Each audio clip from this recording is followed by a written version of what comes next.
मुंबईतल्या लोकलमधल्या गर्दीवर उपाय योजण्यासाठी रेल्वे प्रशासनानं वेगवेगळी पावलं उचलण्यास सुरुवात केली आहे। 2x2 सीट्सच्या लोकलसह दरवाजाजवळची सीट्स काढून टाकण्याचा पर्याय समोर आलाय। यामुळे जास्तीत जास्त प्रवासी सामावून घेण्यास मदत होणार आहे। उद्याच प्रायोगिक तत्वावरती ही लोकल चालवली जाणार आहे। या संदर्भात आमचे प्रतिनिधी देवेंद्र कोल्हटकर यांनी थेट या लोकलमध्ये जाऊन याबाबत घेतलेला हा आढावा।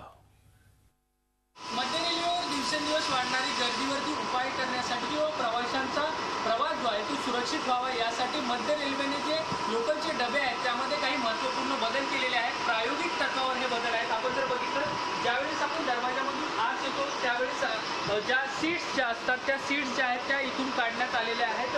दोन्ही बाजूच्या सीट्स ज्या आहेत डाव्या आणि उजव्या बाजूच्या सीट्स ज्या आहेत त्या काढण्यात आलेल्या आहेत। त्यामुळे हा जो मोकळा पॅसेज आहे यामध्ये प्रवासी जे आहेत ते जास्तीत जास्त संख्येने उभे राहू शकतात। या जी वाढणारी गर्दी आहे त्यावरती कुठेतरी एक उपाय म्हणून मध्य रेल्वेने हा प्रयोग केलेला आहे। प्रायोगिक तत्वावरती अशा पद्धतीने डब्याची रचना केलेली आहे आणि प्रवासी जे आहेत ते बसणाऱ्यांपेक्षा जास्तीत जास्त प्रवासी उभे राहू शकतात अशा पद्धतीची व्यवस्था जी आहे ती या ठिकाणी केलेली आहे। ही सगळी रचना जी आहे ती प्रायोगिक तत्वावरती आहे। कशा पद्धतीने हे सगळं वर्कआउट होतं ते मध्य रेल्वे मार्फत पाहण्यात येणार आहे आणि एकंदरीतच जी गर्दी आहे त्यावरती उपाय जे वेगवेगळे सुचवले जातात त्यातलाच हा एक उपाय आहे आणि येथे काही दिवस याची चाचणी केली जाणार आहे। कशा पद्धतीने प्रवासी याला प्रतिसाद देतात त्यानंतर हे पुढे कंटिन्यू करायचं का याबाबत देखील मध्य रेल्वे मार्फत विचार केला जाणार आहे।